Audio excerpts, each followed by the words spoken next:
originally in March of 2020, like many of you, we were caught off guard.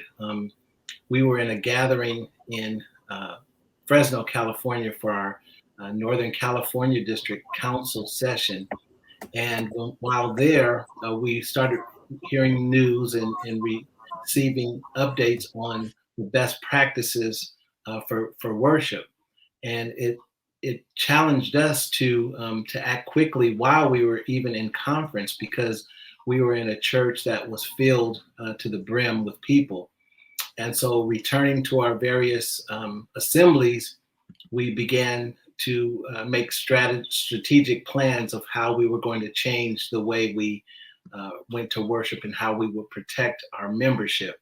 And so, one of the first things we did at Miracle Temple is we formed a group, and I called it my re-entry group, because at that point we had decided that we would no longer worship in person, but that we would do virtual worship services. So the re-entry group, the whole purpose and for that group was to follow all the CDC guidelines and prepare for our re-entry date. Little did we know it would be 16 months later. But in the meantime, what we did was we purchased all of the protective gear that was needed, the gloves, the masks for our group.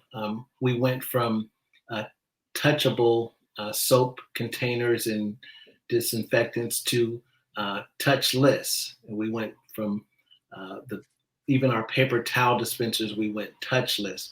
And it's probably something that we should have done before, but now we were forced to do it. And so we did things like that, and we mapped out our entry and exit arrows in our spacing, in our sanctuary, in our corridors. We just did everything that the CDC recommended and things that we saw other businesses and other places of worship doing. And so then when we were able to re-enter the building, we were prepared, or so we thought.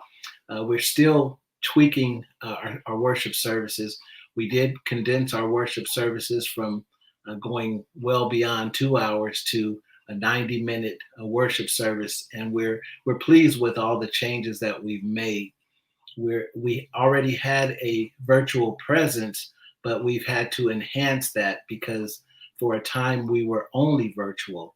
We did allow our worship team and our musicians to come into the sanctuary by themselves and be distanced to record the songs and things like that while they were away from us. And then we would cut that right into our message. And so we were able to do it pretty seamlessly thanks to our engineer, who happens to be my niece, Sydney. And so we were able to do that. And we still do that to this day, except now our music is live. And so those are just some of the things that we were able to do.